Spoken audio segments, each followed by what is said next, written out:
Greetings to Dr. Shakirin. Today our group will present our group project. The project title is Simulating PowerShell Scripting Command in Linux. I am Goh Fang Yao with matrix number 270654 with my group member Ewe Leon, matrix number 278038, Goh Yon Cing, matrix number 271510, and Kerry Wong Sze Kay, matrix number 272135. First, this is the basic structures of Windows. Windows NT has two basic components, user mode and kernel mode. The user mode is the default mode in which the process has limited access, while the kernel mode is a privileged operating system mode in which a process has complete control over system resources, including hardware and memory. In user mode, one of the components is the system process. A system process is essentially a piece of software that is executing. It can be divided into four parts, which are stack, heap, text, and data. Next is the services. Services is a program that automates tasks, responds to hardware events, or listens for data requests from other programs. All Windows service processes are managed by the Service Control Manager in Windows. Moreover, the applications are the software requirements on Windows that can be used. Some of the applications are Explorer, Task Manager, and so on. In addition, the environment subsystem serves as a link between user mode application and the kernel functionalities of the operating system. There are three main environment subsystems, which are Win32 subsystem, OS2 subsystem, POSIX subsystem. Besides that, the NTDLL DLL file, often known as a NT-player DLL, is a Microsoft-created file that contains NT-kernel functionality. It is a system support library that is typically utilized by native apps and subsystem DLLs. It has two sorts of functionality, which one, system service dispatch tab, and two, subsystem DLLs and other native image employs internal support functions. In kernel mode, it consists of a system service dispatcher. There are two system service dispatchers are utilized in recent Windows kernels, which are first for generic procedures and second for graphical routines. And lastly is the device and file system drivers. A device drive is a type of software applications or controls a specific machine or computation machine.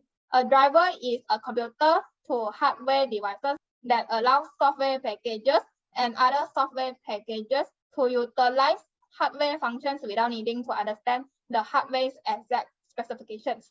So that's all from me. Now I will pass to the next presenter to present. I am Ewe Leon, matrix number 278038. We're going to present the PowerShell script and the CMD-led part. So first of all, do you know that what is a PowerShell? PowerShell is a scripting language that facilitates users to automate a number of administrative tasks along with search, filter, and export data about connected devices. CMD-lets, PowerShell functions, scripts, and executable programs are the four different types of commands in PowerShell. Although CMD-lets are by far the most used single instruction, software and program limitations can be reached beyond via PowerShell, such as reconfiguration of settings. Apart from a wide range of multi-device support, especially remote devices, as PowerShell can obtain multiple vital device information in a short time span. So there are several PowerShell versions, which begins from Windows PowerShell 1.0, PowerShell 2.0, 3.0, 4.0, 5.0, PowerShell Core 6.0, PowerShell ISE, and PowerShell 7. So what are the users of PowerShell? There are 5 of them, which are to display all services that are installed on the PC via get service command, to analyze the event log of a particular log file of the PC via get event log command, to acquire a trace of a designated command or expression, and configure the command, creating a system restore point via the checkpoint commutator command, and to convert any string in a file to a data, or serializing a file using convert from string data command. So next, I'm going to present the PowerShell CMD-lets. First of all is the get process CMD-let.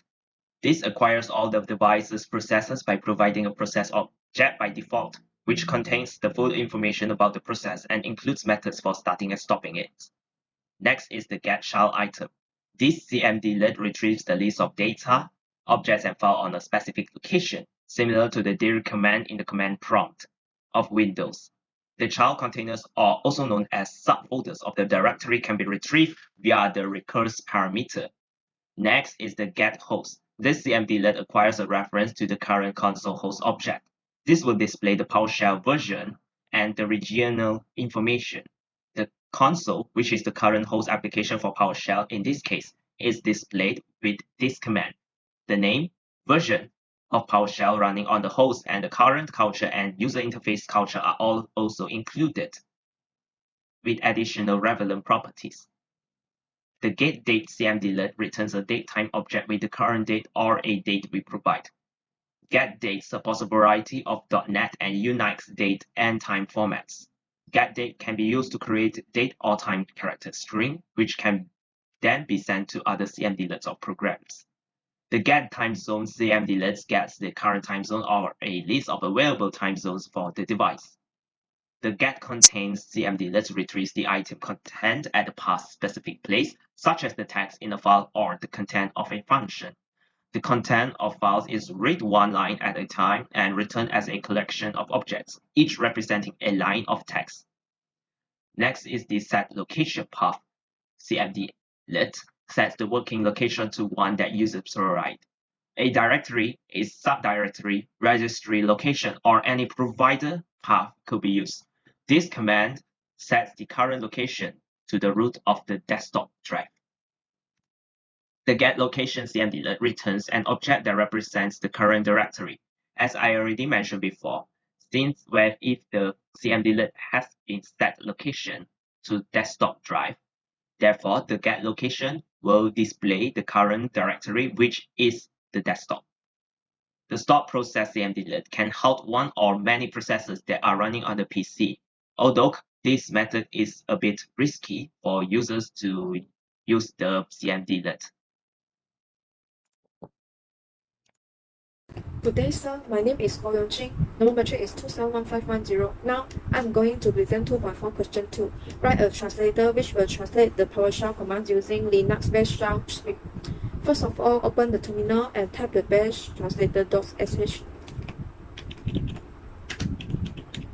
It will display the main menu and prompt to enter a selection. To get process by listing all the running processes, enter 1. After press enter, it will show all the running process. Next, enter 2 to get the child item in current location. This command retrieves the list of data, objects, and files on a specific location. Beside that, enter 3 to get host. We can view the information such as host name, operating system, kernel, and so on. Next, enter 4 to get date. It will display the current date time.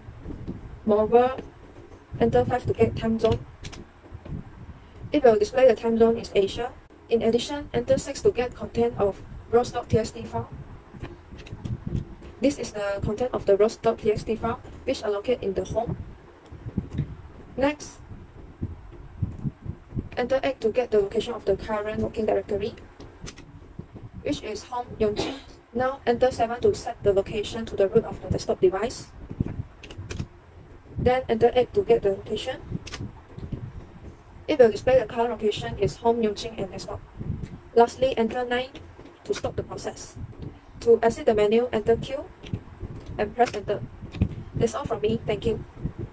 Good day, sir. My name is Kerry Wong Sze Kay. My metric number is 272135. Now I'm going to present the question number 3 that we should create a main menu consisting of selection of the find commandlets plus the find more utilities for monitoring, process, and memory status of our Linux system. The find utilities will be written using bash shell script. So now I will show the menu.sh file that I created. So this is the menu.sh file that I created, and here contain the bash shell script. So now I will run this menu.sh file. So when I run the menu.sh file, here will show the output of this main menu, and here will show the file selection for the commandlets and the file selection for the utilities. So now I will enter number 1 to get the process. So these are the process running. When I enter number 1, it will show the list of all the process running. Next, I will enter number 2 to get the location of the current working directory. This is the, when I enter number 2, it shows the current working directory. And next, when I enter number 3, you get the date. When I enter number 3, it will show the current date and time. Next, I will enter number 4 to get the time zone. When I enter number 4, it shows the time zone. Next, I will enter number 5 to get the job item in current location. When I enter number 5, and it will show the output, the job item. Then next I will show the selection of the utilities. When I enter number 6, to list the current virtual memory size used by the system. This is the current virtual memory size used. And here's a list. And next, I will show when I enter number 7 to check the current physical memory size used. When I enter number 7, it will show the current physical memory size used. And next, when I enter number 8, it will show the list of process and the total number of the process currently running in the system. So when I enter number 8, it shows the list of the process currently running in the system. And here it shows the total number of processes currently running in the system. Next, I will show number 9 to list all the directory in the root directory and the total. When I enter number 9, it shows the list of directory in the root directory and the total number of 12. Then next, I will show number 10 to list all the files in user directory according to the most recently modified first. So when I enter number 10, this is the list of the file in user directory according to the most recently modified first. That's all from me. Thank you.